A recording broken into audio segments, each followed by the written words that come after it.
子还不错嘛。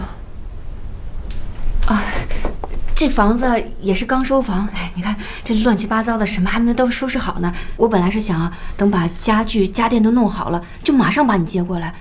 姐真的不是故意不去接你的，你千万别生姐的气啊！我不生气，我知道你不是故意的，只不过你一心只存在于你自己的生活里，你的心里早就没有我了。有的只是你的房子、你的爱人、你的家，还有你的幸福。不是这样的，真的不是这样的，姐心里有你，真的。哦，我知道天明会去接你，所以这些天啊，我一直在给他打电话，可他手机一直关机啊。真的。姐，才刚毕业3年就买得起这么好的房子，你可真厉害啊！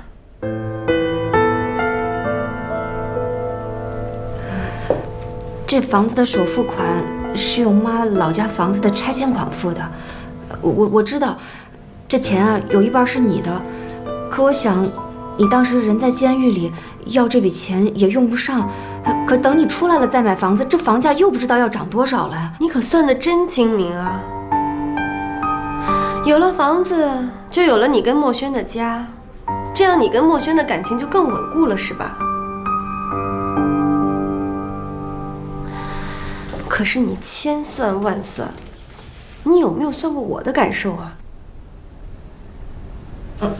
不是这样的，小宁，我去探过监，我买房之前想当面跟你商量清楚了，可你一直都不肯见我，我也打过很多次电话，你都不肯接。没错，我用这钱买房呀，是我不对，可我当时也是别无选择呀。什么叫别无选择？人这一辈子除了出生以外，没有什么事情是不可以选择的，就连死亡都有的选择。而你呢？你在做选择的时候什么都考虑到了，就是从来没有考虑过我这个亲妹妹。小宁，这笔钱我会慢慢还给你的，要不我算上利息，就按现在银行的贷款来算，你千万别生姐的气啊！给我闭嘴！你以为我在乎的是这15万块钱吗？7年了，这7年来，你过的是什么生活？我过的是什么生活？前4年，你住大学寝室，而我呢，我只能住在那种地下室里面。你整天在教室里开开心心的上课，被所有男生众星捧月，而我只能在咖啡店里面打工，被所有人呼来唤去。这3年，你跟许墨轩住在漂亮的公寓，享受着甜美的爱情，而我呢，我只能和一帮罪犯挤在阴暗狭小的牢房里。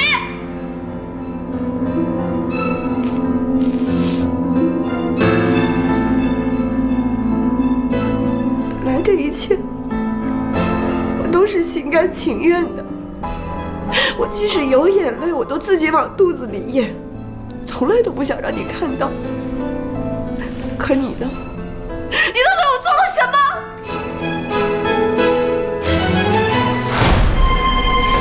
你让我所有的付出，看上去就像是一个冰冷冷的笑话。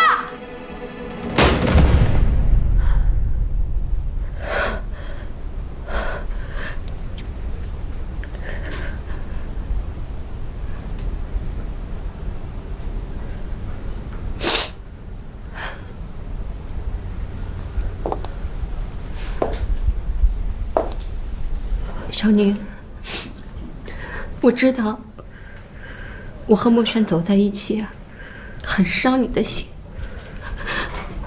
可真正伤你心的是墨轩，他不爱你。你们俩之间的感情本来就有问题，这能怪我吗？所以你抢我男朋友就是理所应当的，是不是？你们2个合着伙来骗我，就是理所应当的，是不是？我当时对许墨轩一往情深，在你们2个看来，一定特别滑稽，特别可怜，也特别可笑，是不是？不是这样的，你为什么不听我解释一下呢？我当时想过，要逃避，要退出这。可是墨轩他说过，他没办法把对你的喜欢升华为爱情，也没办法把对我的爱情退化为喜欢。好，那我问你，如果当时没有我为你去替考，拥有大学生身份、优雅自信的人是我，而你才是那个整天在地下室跟咖啡馆之间跑来跑去的打工妹，你觉得许墨轩对我们两姐妹的态度还会是一样吗？你自己也说不上来了吧？你都不知道该怎么回答，是不是？你也没有自信了，是吧？我告诉你，你不要以为爱情有多奇妙，尤其是像许墨轩那种那么追求完美的人。同样的你我，所处的社会地位不同，他的选择一定是不同的。我承认，如果你我互换身份的话，墨轩他不一定会爱上我。可是我说句不好听的话，你们俩也不一定会走到一起的。因为墨轩他说过，他喜欢温柔的女孩，而你呢，你从小大大咧咧的，像个男孩子一样。墨轩他说，你更适合做朋友、做知己，而不适合做情人。好，你不要再说了，我明白你想说什么。你无非就是想告诉我，许墨轩把我甩了，是我没有魅力，我活该。他爱上你是因为你有魅力，你理所应当。可你就这么否认我当时的牺牲给你所带来的价值，你还有良心吗？我没良心，我没良心。那你为什么不理解像我的苦衷呢？我也是身不由己，有太多的理由，当时逼着我才这么做的呀，妹妹。你为什么就不听我好好解释一下呢？你为什么不听听姐姐的话？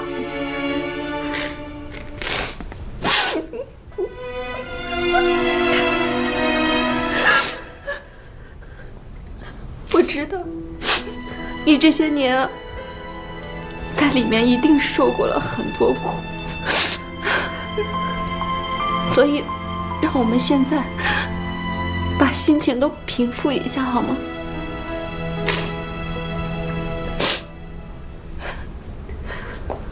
你看，我这个房子有2间卧室，这间客卧就是专门为你准备的。如果你不喜欢的话，住主卧也可以。你不用摆出一副女主人的姿态，给我这个客人分配房间了。我才不会厚着脸皮跟你们住在一起，看着你们整天如胶似漆、甜甜蜜蜜的。那要不这样，你住在这儿，我和墨轩搬出去租房子住。好啊，那你们现在就搬出去啊？怎么，害怕了？后悔了？很意外是不是？这是你买的房子，家具也是你挑的，是你和许墨轩的爱巢，你怎么会舍得给我呢？你不甘心，我也不稀罕要。小宁，我求求你了，你就原谅姐姐吧，我真的是有不得已的苦衷。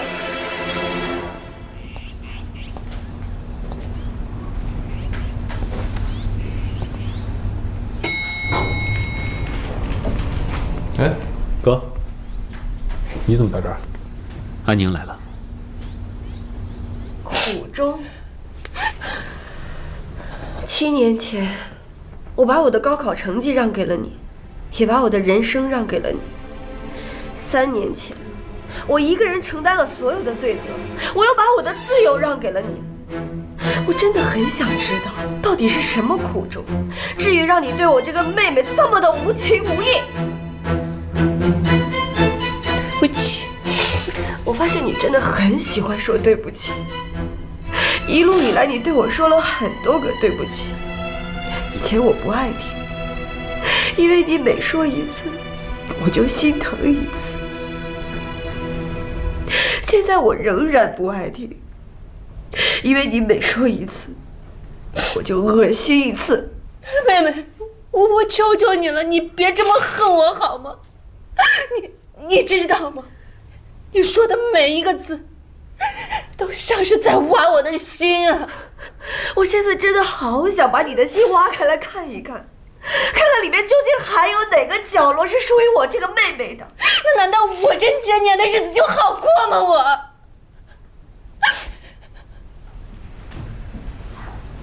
从上大学校园的第一天起，我就背负着一个道德的枷锁，我心里就像是压着一个十字架一样，压得我喘不过气。如果能让我再选一次的话，高三那年我宁死也不会让你替我去考试。我承受了这么多的压力，最后学籍还是没能保住。我熬了这么多年，一切努力都付诸东流了。那你的意思是，正因为如此，所以我之前对你的付出都可以一笔勾销了，是吗？无论你是替我考试，还是一个人去坐牢，这都是你自己的选择，跟我没关系啊！这都是你自己自愿的，你现在跑来指责我，对我公平吗？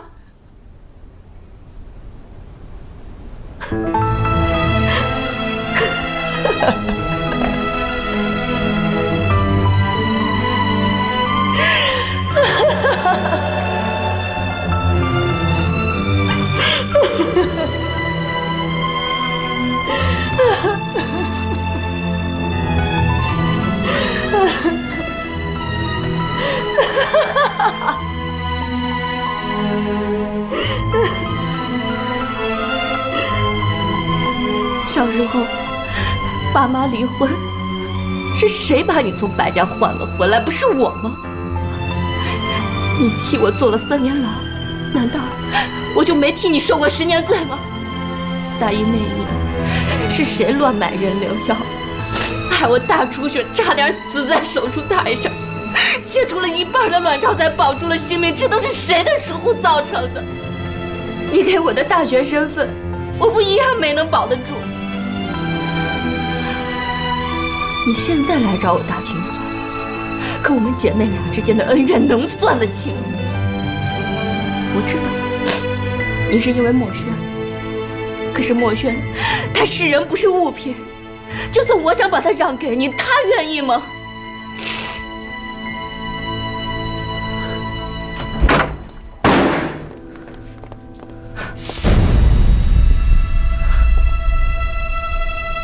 你被取消了学籍这么大的事儿，为什么要瞒着我？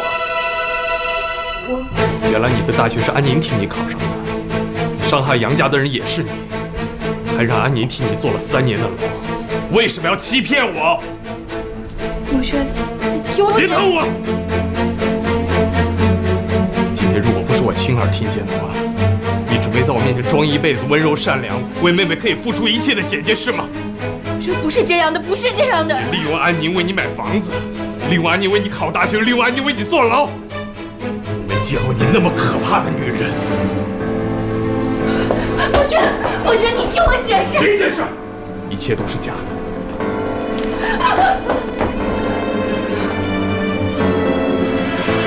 这下你高兴？安宁，你终于一次性连本带利把你付出的一切全部都讨回去了，你也在让我在一瞬间变得一无所有了。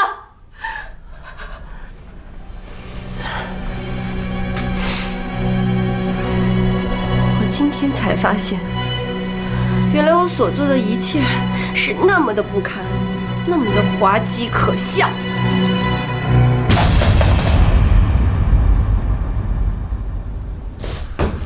安宁。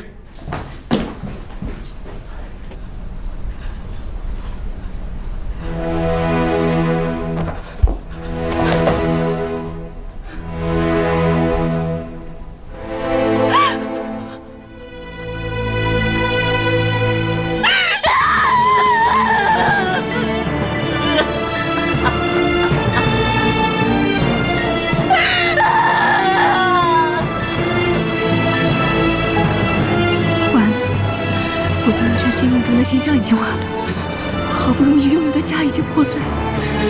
小宁，你为什么要这么对我？为什么？我恨你，我恨你！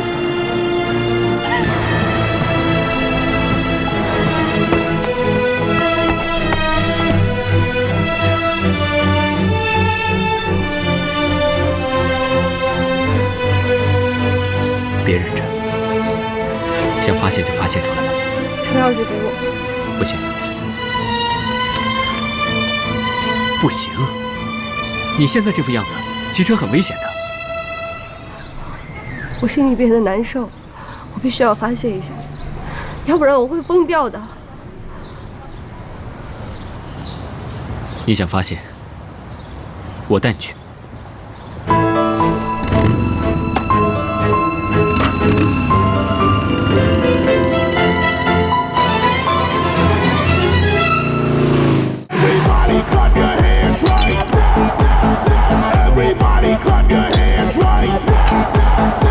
Everybody pump your fists right.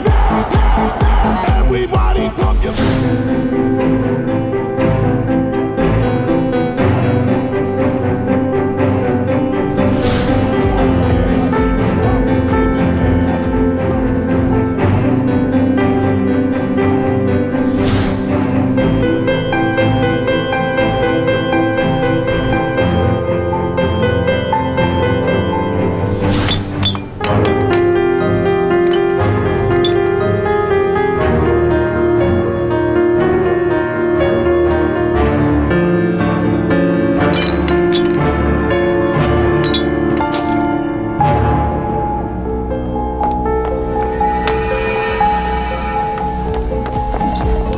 你别喝，别走啊！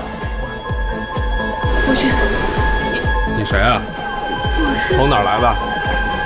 啊！会我们。滚！滚开一点！不管你就给我过来！博轩，让我看看你，看看你什么样，到底什么样到底啊？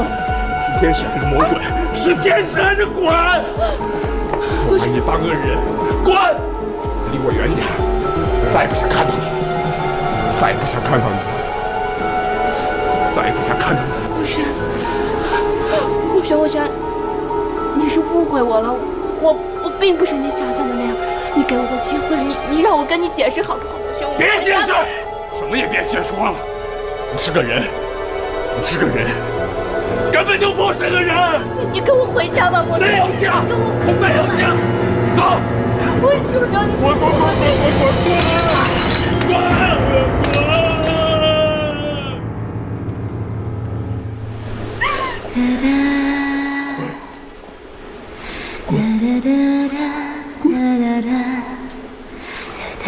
安宁，这下你满意了，这就是你想要的结果。没想到你的报复会是这么可怕。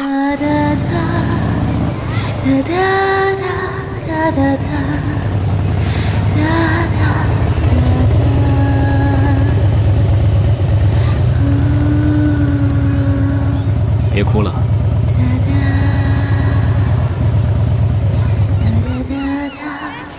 我后面有沐浴露，要不要拿出来，顺便帮我洗个澡啊？啊？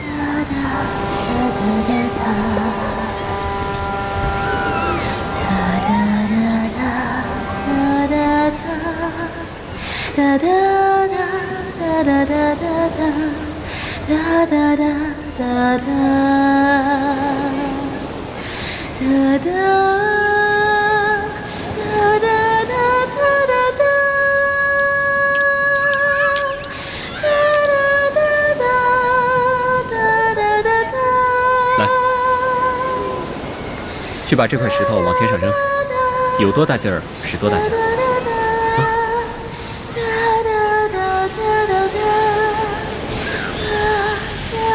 干嘛？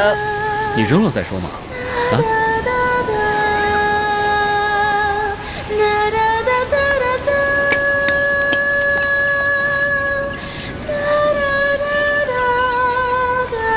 你没吃饭啊？就这么一点点力气。来，再来一次，认真点，用力点。我再给你次机会。拿，往那边扔吧。嗯。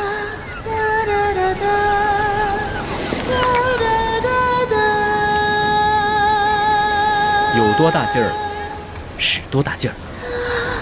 乖，认真点好不好？来了，来，往那边扔，使劲扔，那边，扔。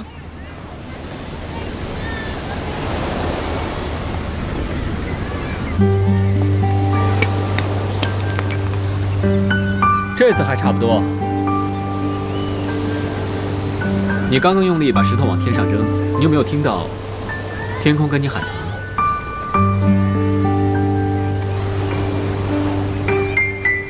所以说，如果我们的心能像天空一样宽广，不管别人怎么放暗箭，怎么扔石头，都不会伤害到我们。道理是这么说，可是人心毕竟不是天空，人心是肉长的，它没有办法不痛。我知道你想说我站着说话不腰疼，是不是？你别看我这么安慰你，其实我心里面也有一个一直解不开的心结。不过我听我姥姥一番话之后，就把那个心结重新系一个花样，让它系起来更好看一点。心结？什么心结？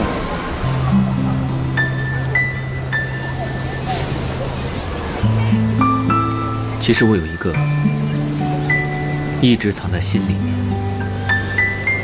从来没有告诉过别人的秘密。我今天准备跟你分享，因为你是我在这个世界上唯一可以信任的人。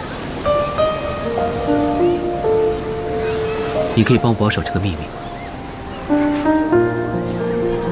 现在对于我来说，你也是我最信任的人，所以我不会辜负你对我的信任的。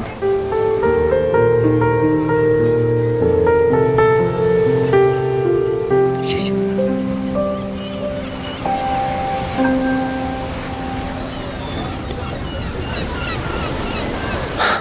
其实一个人一直背负着一个秘密，这种滋味真的很难受的。你知道吗？原来我爸他还活着。你曾经跟我说过，是你爸爸害死了你妈妈，所以你很恨他。从小我姥姥就对我说，我爸在我还没有出生之前就已经死了，是我姥姥一手把我带大。大概3年前，我姥姥因为常年心情压抑，还有劳累过度，她病倒了。你爸爸没死，他还活着。姥姥，你说什么？姥姥说的都是实话。当年爸爸害死了你妈妈，我就到法庭告了他，法院判了他5年有期徒刑。你姥爷走得早，我一个人含辛茹苦，好不容易把你妈妈拉扯大，怎么也想不到，我的女儿年纪轻轻的死在你爸爸的手上，一个白发人遭害犯人。我恨死你爸爸了，所以我就骗他说你妈妈难产，你们母子双亡。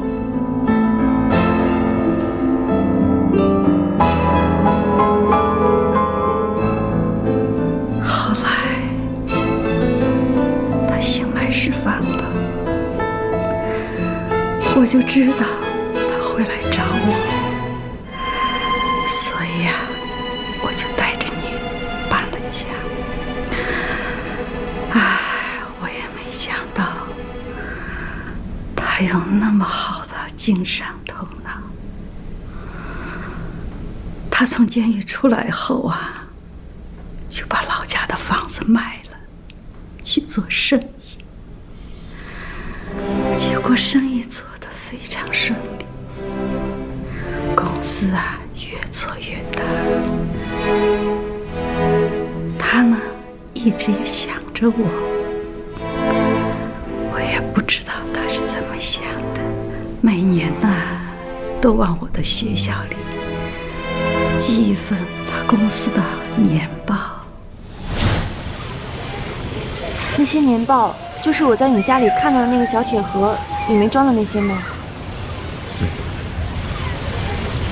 不会吧？盛世集团的蒋大伟，居然就是你的亲爸爸？我现在是随我妈姓，但其实我应该姓蒋。我是从小看着蒋大伟寄给我姥姥的年报长大的，我还曾经把他当成我的偶像，但我怎么也没想到，他竟然就是我爸爸。姥姥跟我说过，我妈年轻的时候非常优秀，追她的男人多得不得了，但是她呢，就偏偏爱上一个街头混混，而那个混混还是我姥姥众多学生里面最不成器的一个。不管我姥姥怎么反对，甚至要跟我妈断绝母女关系，我妈还是坚决地嫁给了我爸。我爸那时候没了工作，反而可以让他放手大胆地去做生意。刚好那段时期，市场经济刚刚恢复，做生意的人也特别少。我爸就在那个时候赚了他的第一桶金。看到那句话没错，每个成功男人的背后一定会有一个好女人。真的，我爸的成功绝对离不开我妈的支持，还有理解。都说啊，男人一有点钱就会变坏，我爸也不例外。我爸有了一点点钱，整个人就开始膨胀起来。很多本来以前看不起他的女人，都反过来向他投怀送抱。我爸最后还是没有把持好自己，他出轨了。那你妈妈当时知道吗？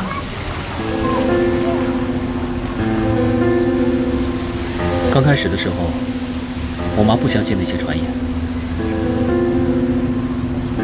但是有一天，她无意中的把我爸和那个女人堵在了家里。所以说，他们就是那个时候发生了冲突。你之前跟我说，你爸爸是为了保护那个女人，才把你妈妈推下楼梯的。抱歉。大夫，怎么样？我女儿怎么样？很抱歉，大人没保住，剖腹产一个原因，但是现在孩子情况很危险，我们正在抢救。啊！女儿，你臭人！当我出生的时候，根本就没有哭声，连心跳、呼吸都特别的微弱。医生们足足把我抢救了1个月，才让我脱离了生命危险。真没想到，你这条命来得这么不容易。我妈的死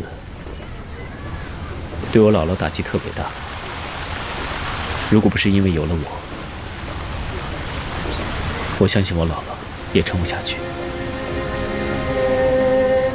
那其实，你姥姥并没有把你被救回的消息告诉你爸爸。蒋大伟，我告诉你，你的后半生将和我一样，在痛苦中一天一天的熬吧。没有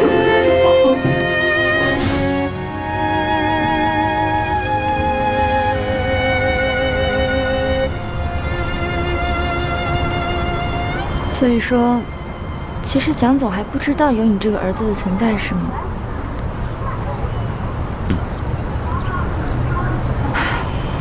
那你现在打算怎么办？你会去认这个父亲吗？你知道吗？如果我现在回去认他，他一定会很开心的。然后我马上就可以变成盛世的邵老板。这样的话，我这一辈子都不用再吃苦受累。可你说我怎么可以接受一个害死我妈妈的人？要不是因为他，我姥姥也不会那么早就离开我。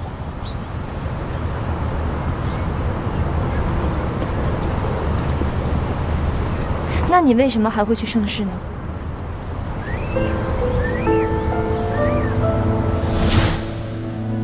姥姥啊，你为什么现在要告诉我呢？因为姥姥剩下的时间不多了，趁着现在姥姥的心里还明白，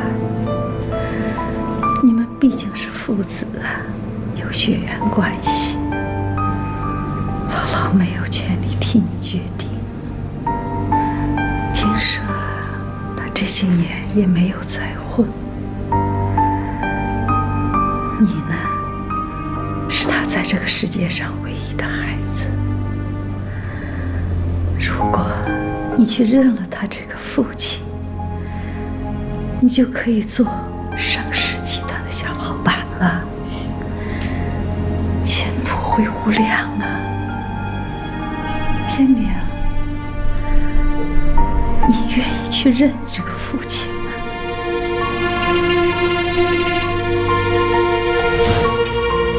我怎么也没想到，姥姥的病情会恶化得那么快，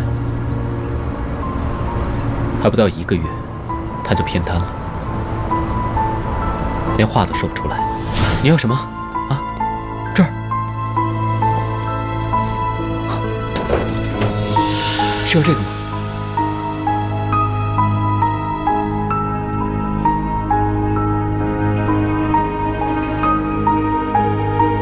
姥姥，我明白你的意思。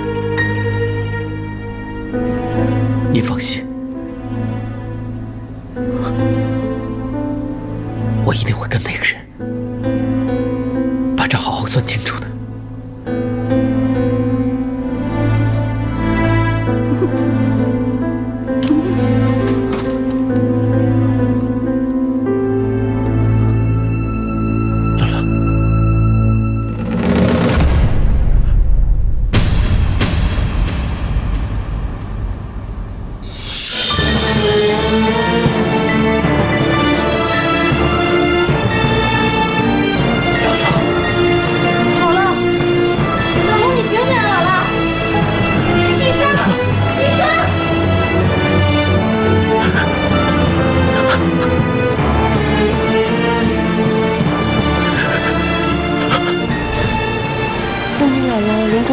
到底是什么意思呢？是想让你回去认亲吗？以我对我姥姥的了解，她应该不会希望我回去认亲。她不希望我因为贪图我爸的财富，而忘记了我妈妈是怎么死的。所以你就辞掉了之前的工作，跳槽去了盛世。其实我的内心十分矛盾。虽然我很清楚地知道是他害死了我妈妈，但是我又很想知道他到底是一个什么样的人。那你现在究竟是想要去认他，还是想要去报复他呢？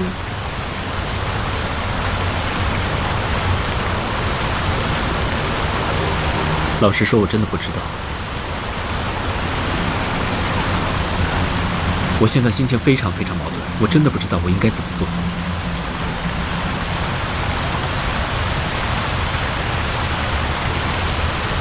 看来我们真的是同病相怜啊！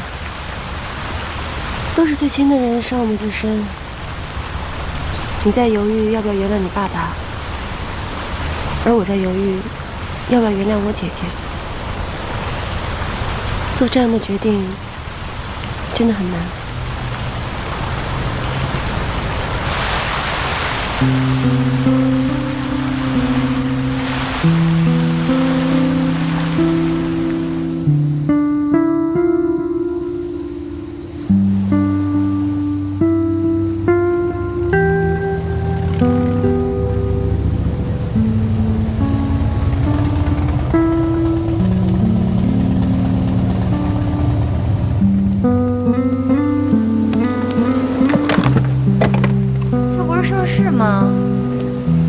什么呀？我以前上班的时候怎么没看过？这里现在就是我的家。你说这个蛋形的东西是你的家？这就是我自己设计的简易环保房，成本只需要8000块钱，组装方便，特别适合像我这种追求时尚但是又没钱买房的年轻人。忘忧树，师傅，你不会真住在这儿吧？你以为我骗你啊？可是这么小怎么住啊？进去看看就知道了。来，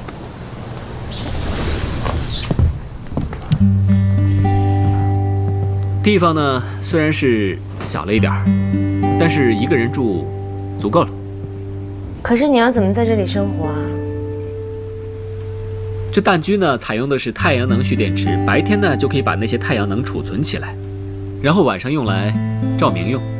如果一般的住宿嘛，那就没问题。但是如果要什么煮饭啊、炒菜嘛，可能就有点难度了。哦，这地方小，没地方坐，你不介意就坐床吧？哼。哦，对了，这个地方虽然又小又便宜，可是年轻人要把它们搭在哪里啊？总不能随便搭建吧？所以嘛，这只是一个概念房，就像那种概念房车一样，它并没有大批量开发的那种价值，就是用来给开发商展示一些新的概念而已，引起一些客户的注意。所以蒋总就同意我把这个蛋居盖在公司旁边了，一来可以给公司来个大广告，二来嘛可以给客户多一个好玩的景点。我能想到唯一的好处啊，就是你不用再冒着险骑着哈雷去赶上下班高峰了。对。对了，那你之前姥姥留给你的房子呢？卖了。卖了？你什么时候卖的？3年前卖的。是什么事情要你卖房子啊？什么事情啊？那个时候需要用钱嘛。可是，什么事情需要用那么多钱，需要卖房子啊？为了帮一个朋友。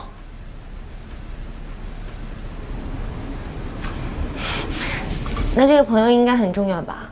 至于让你把房子卖掉去帮他？哎呀，很久以前的事了，别操心了，不说了啊。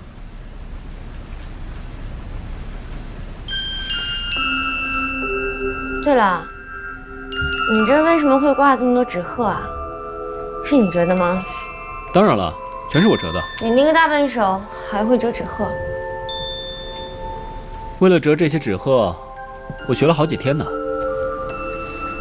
每天折一只纸鹤，然后许一个心愿，许同一个心愿1000次的话，那么你的心愿就会实现的。你这里有1000只纸鹤啊？1095只。1095只，一年是365天，你整整折了3年啊！这真不像你说的话，就像是那种初中小女生才会相信的童话吧？有时候大人也需要童话的，要不然生活那么艰难。靠什么信念一直让自己撑下去？可是你到底要许什么心愿啊？不是给我自己许的，我是为我朋友许的。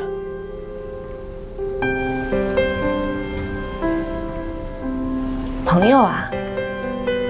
是女孩子吧？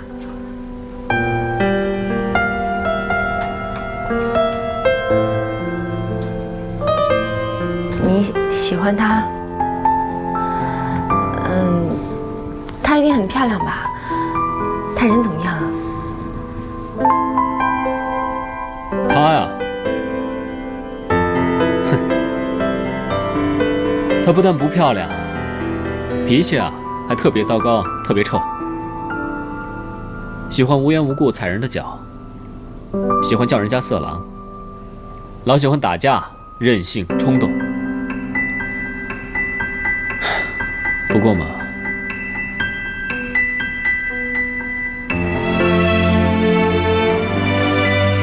他的内心特别善良，他可以为了他心爱的人付出他所有的一切，无怨无悔。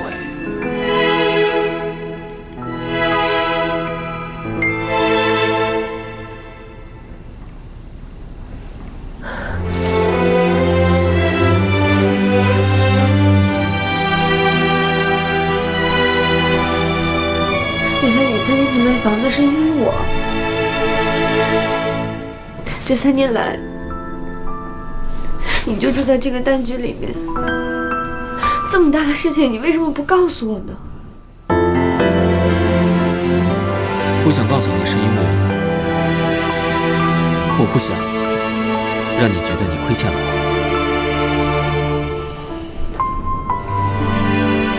可是我已经欠你了，而且一下子还欠了这么多。你对我这么好，你打算我将来让我怎么还你啊？我再说一次，你没有欠我，我所做的一切都是心甘情愿的。只要你忘记那些不开心的事，只要能够像以前那样充满活力地过好每一天，那对于我就是最好的报答了。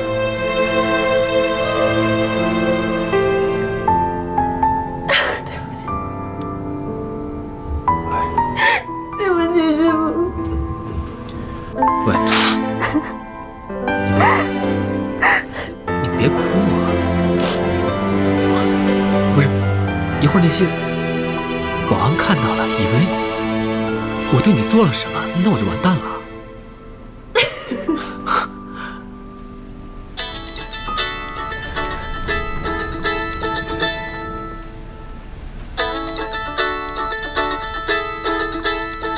我去接个电话。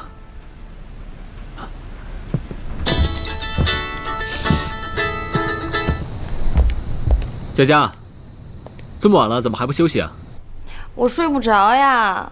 说好的去机场接我，你连人都没有。天明，你在干嘛呀？这2天手机干嘛一直都关机呀？我想见你。我去出差了，今天刚回来。要不这样吧，我明天过去看你吧，好不好？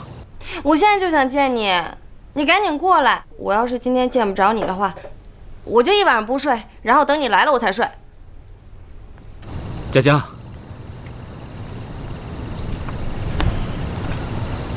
师傅，你还是先去找杨家吧，毕竟他还是个病人呢。那你等我会儿吧，我很快就回来。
张总，来了。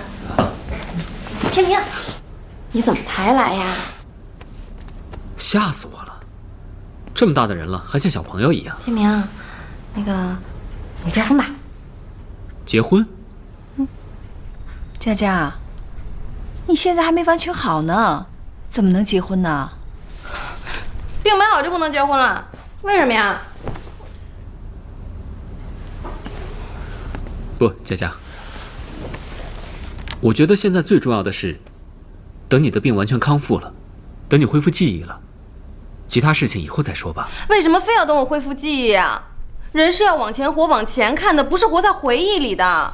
没错，人是要往前活，但以前的事情也是人生的一部分，不管是开心也好，不开心也好，都有独特的意义。如果没有以前的记忆，那么整个人生就不完整了，是不是？那是不是说，等我记忆力都恢复了，我们就可以结婚了？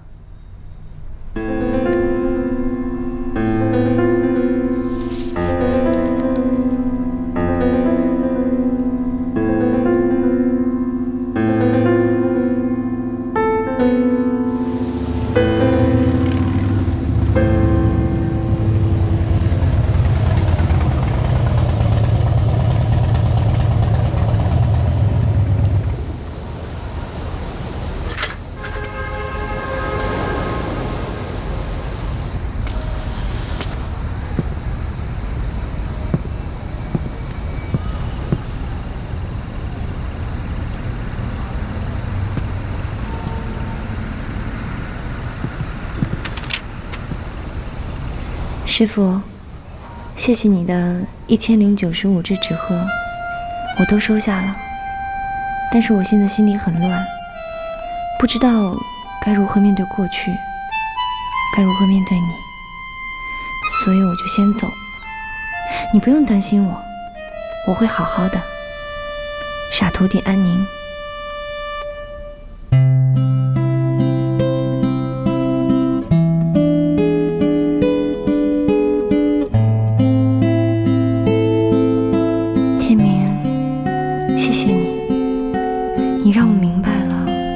世界上还有真情，还有爱，你让我又开始相信这个世界了。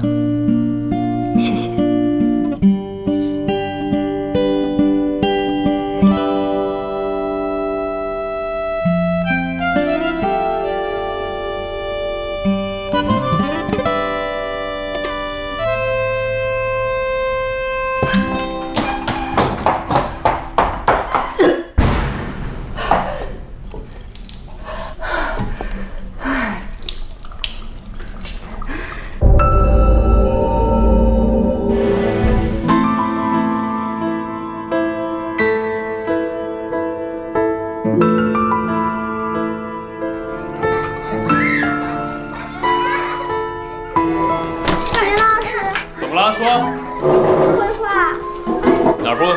跟你说过吗？哪儿不会画？那你接下来该用什么颜色？接下来应该用黄色。之前不是跟你说过，记住啊，用黄色啊！在干什么呀？你们两个人，还画不画？不画把你父母叫过来看着你们画。这画的什么玩意儿？这都是什么玩意儿？都别看着我，都画啊！今天完不成作业的话，谁也别回家，听见了吗？看你画的都什么东西？这画的都什么玩意儿？你看看，都什么东西？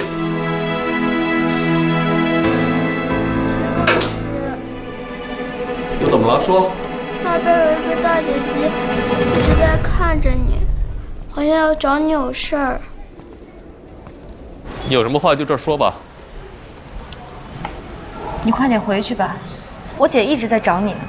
我怕我人能回去，但是我心回不去。徐墨轩，你现在讨厌的这个安静，跟你当初爱上的那个安静，其实都是你自己幻想出来的，都不是真实的。如果你真的爱他，你就要去面对真实的他，而不是去逃避。但是我没有想到他那么自私。你不要这么说我姐，她也有她的不得已，也许她心里所承受的负担比我还重。说白了，其实我也挺自私的。什么意思？没错，之前大学的确是我替我姐姐考上的，所以正因为那样，我就觉得我已经为我姐付出这么多了，她这个大学应该是为我读的，我就总是把自己的想法强加给她，逼着她用我认为对的方式去生活。现在想想，她那大学4年应该过得也挺累的。你昨天还在说她不好，今天又在夸她好，我真是被你俩姐妹搞糊涂了。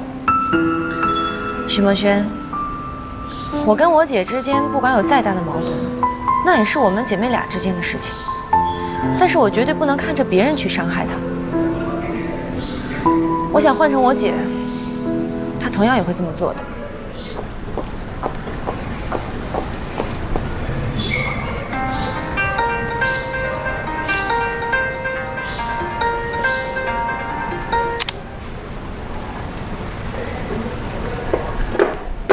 是不是我姐啊？你干嘛不接呀？许墨轩，你还是不是男人啊？遇到问题不想着怎么解决，就一味的逃避。你有没有考虑过我姐的感受？其实我和你姐有了很多问题，你根本就不知道。但是最重要的是，我对她一点感觉都没有了。现在，你知道吗？你姐是我对完美女性的一种遐想，这让我忽略了很多人对我的情感，包括你在内。你怎么能这么说呢？姐，哎，姐，许墨轩，我姐肯定是误会了，你快去追她。我追不了了，我心里乱着呢。许墨轩，你也太不负责任了，亏你还口口声声说我姐自私，你也好不到哪儿去。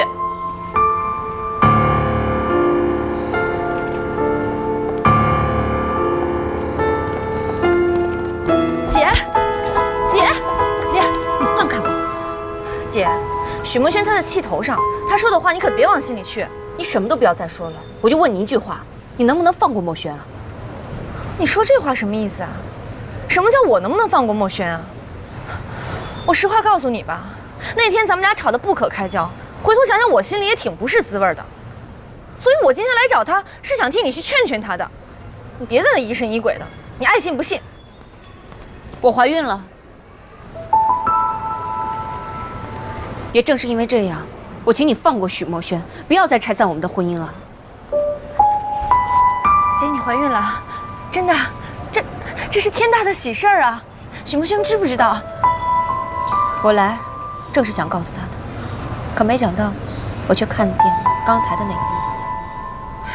姐，你真的误会了，我现在对许墨轩早就放下了，早就一点感觉都没有了。我实话告诉你吧，我今天来找他，我就是想让他许墨轩知道，我跟你安静，再怎么打，再怎么闹，那是我们两姐妹之间的恩怨。要是外人想要欺负你，我第一个站出来不让。手足之情，是说断就能断的吗？这任何关系都没有办法取代的。姐，其实我听到你怀孕，我心里真的特别的开心。这么多年来，心里的一块石头，也总算是落地了。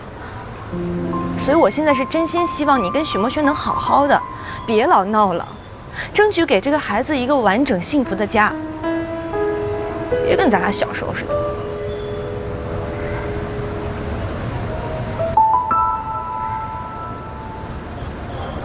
这是你上次扔掉的发卡，虽然我知道我们姐妹俩之间的感情很难再回到过去了，可我希望我们也不要成为仇人。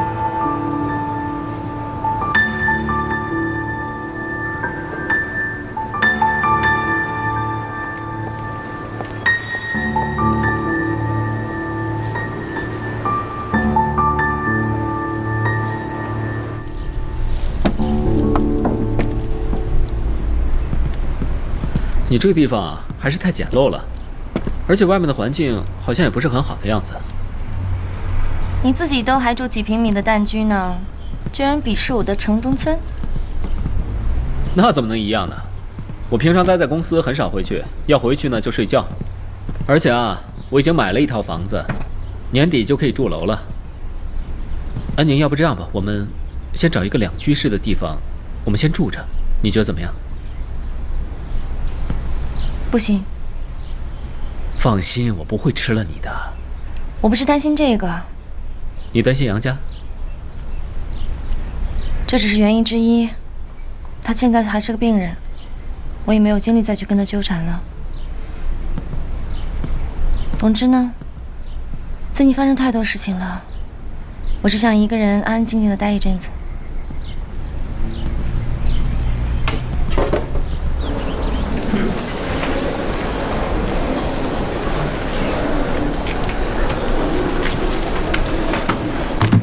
是我的个人简历，还有毕业证书，我完全符合你们的招聘要求，而且常用的电脑办公软件我也能够熟练的运用。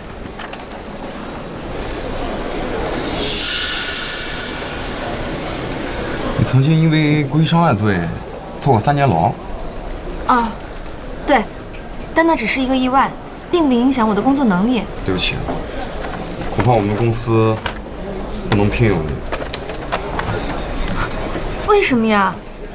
就因为我有过前科。可是，就算我曾经犯过错误，我也已经接受过法律的惩罚了。能不能给我一个公平竞争的机会啊？还有啊，正是因为我曾经失去过自由，所以我会更加珍惜这份工作的。我一定会比别人做得更好的。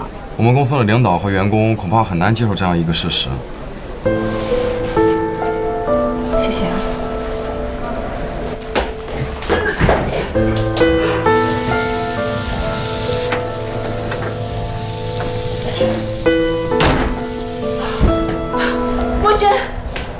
墨轩，你不要离开我，我求你相信我，我真的没有让小英让他替我去坐牢，这都是他自己自愿的。我虽然没有那么完美，可我也没有小英他说的那么坏。我求求你，我求求你，再给我一次机会吧。我现在不想说这些，可不可以让我安静一会儿，好吗？好，我不说。我就问你一句，你肯原谅我吗？谁也不需要原谅谁，你对不起的人不是我。我怀孕了。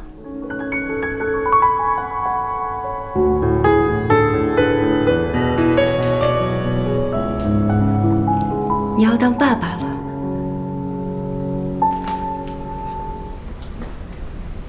这孩子我不想要，打掉他吧。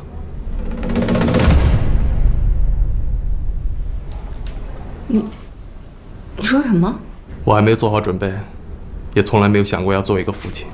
不，墨轩，这个孩子我得要。你是知道的，我的生育能力只有正常女人的1半，现在能有这个孩子，已经是上天给我的最大恩赐了。如果不要这个孩子，我这辈子就很有可能再也没有机会当妈妈了。一开始我就跟你说过，我不喜欢孩子。而且我就是丁克一族，我们根本不需要养儿防老，为什么一定要个孩子？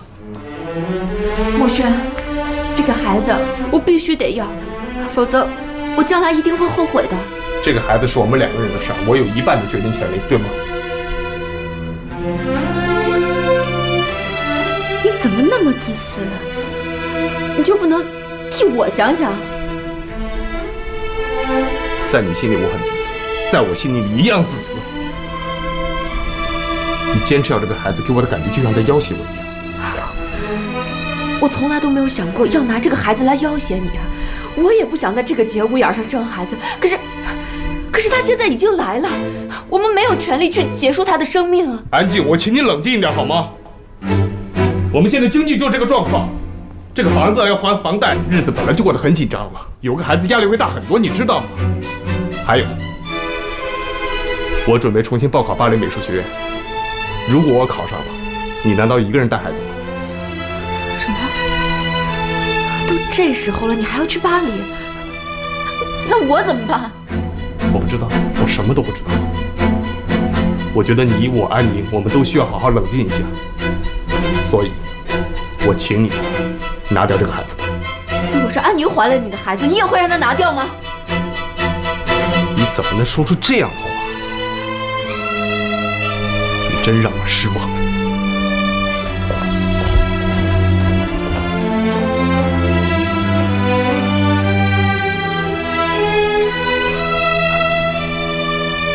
安宁，这就是你想要的吗？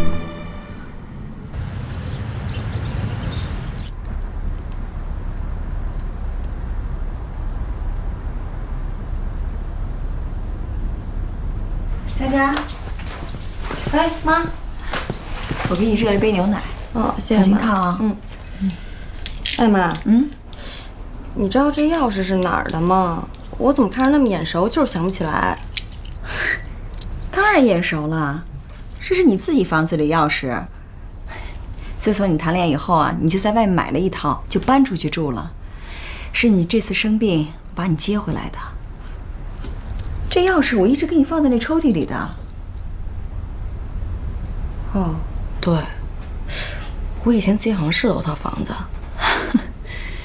哎妈，我想这2天有时间去我以前那房子看看，看看能不能找回点以前的回忆。好啊，明天我陪你去。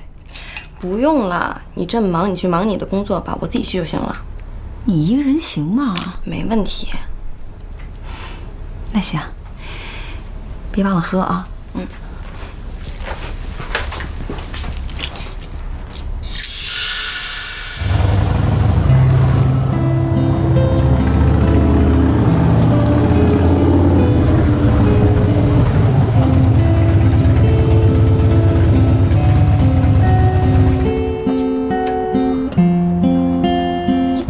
徒弟，师傅来了。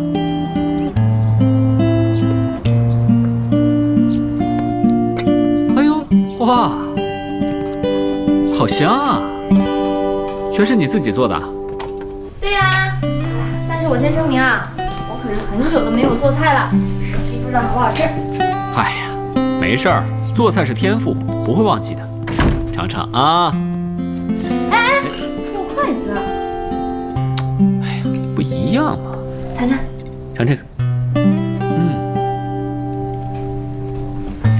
味道怎么样？哇，太好吃了！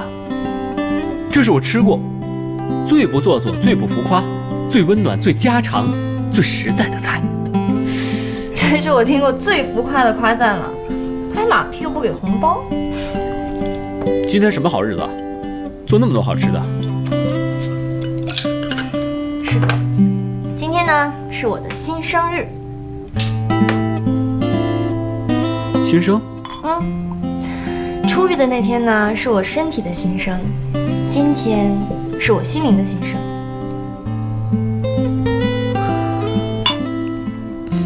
不明白。我昨晚看了一篇报道，72岁的曼德拉重获自由的时候，曾经对狱警说：“如果我没有放下仇恨，那么即使我的人出去了，我的心却还是在狱中。”这句话一下子震撼到我了。昨天晚上我一直都没睡着，今天一早呢，我就做了一个重要的决定。什么决定？我决定从今天开始，把所有的烦恼、委屈、抱怨，通通都抛到脑后。即使我坐过牢又怎么样？我可不比别人差。我一定要努力的活，活出未来的精彩。我支持你。来，为了新生，干一杯！干杯！干杯！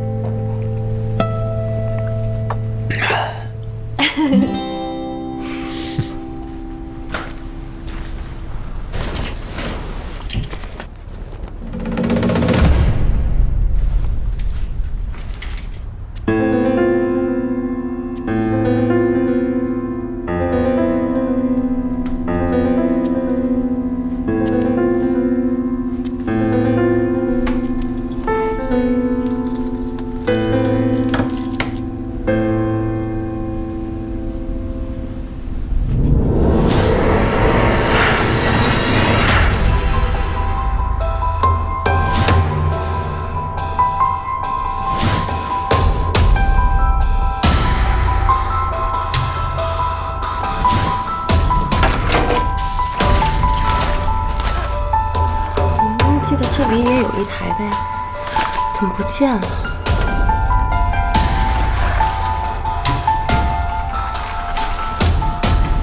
当时为什么会在这么隐蔽的地方放2台摄像机呢？难道这摄像机里拍了什么？也许看见录像，我就能找回所有丢失的记忆了。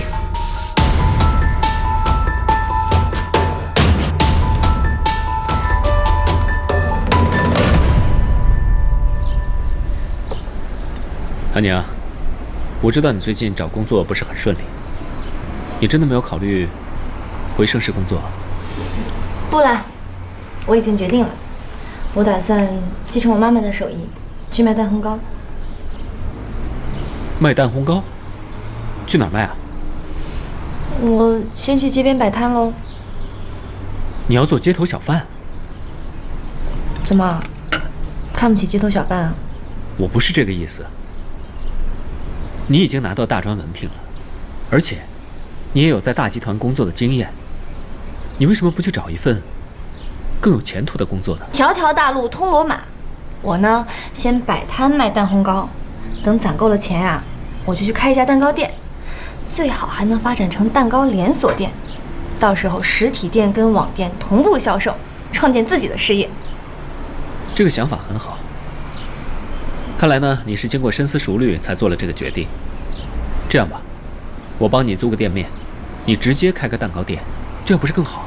不行，师傅，我明白你的心，可是你明白我的心吗？我先是欠了你8000，然后又欠了你50万，我不想再欠你的了。你也不想把我们两个的关系真的搞成黄世仁跟杨白老那个样子吧？钱的事情，你真的要在意的话，等你挣到钱了，再慢慢还也不迟啊，是吧？可是，我只有靠自己的努力，创建自己的事业，我才有资格跟你站在同一高度上。我不想当一根攀附在大树上的藤，我呢，想当一棵沐浴在阳光下，有能力阻挡风雨雷电的大树。